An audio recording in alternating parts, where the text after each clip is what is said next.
ভগবান শ্রীকৃষ্ণ কেন দ্বাপর যুগে অবতীর্ণ হয়েছিলেন? ধর্ম সংস্থাপন ও অসুর বিনাশ করতে।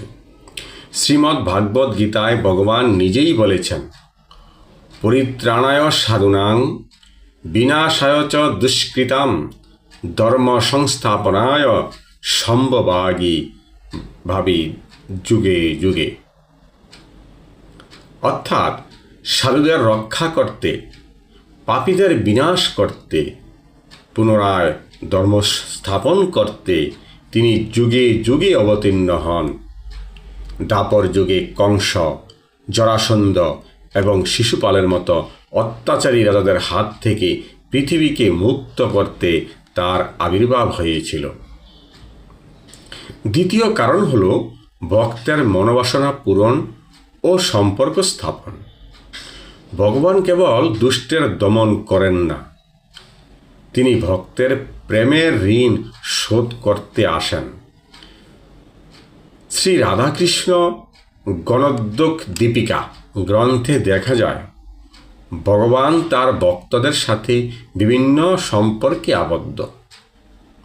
তিনি পাঞ্চজন্য প্রজন্য মহারাজের পুত্র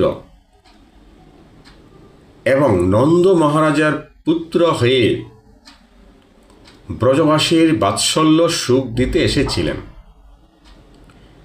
প্রিয় শ্রীরাম সখাসহ আরও অন্যান্য বন্ধুদের সাথে সখ্য রস আস্বাদন করতে মত্তে এসেছিলেন। ব্রজলীলার মাধুর্য দান করতে এসেছিলেন।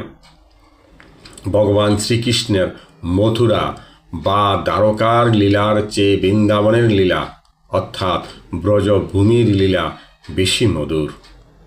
তিনি চেয়েছিলেন সাধারণ মানুষ যেন তার লীলা কথা শ্রবণ করে ভক্তির পথে আসে। তিনি দেখিয়েছেন যে ভগবান কেবল মন্দিরেই থাকেন না, তিনি ভক্তের ঘরের সন্তান বা বন্ধু হয়েও থাকতে পারেন।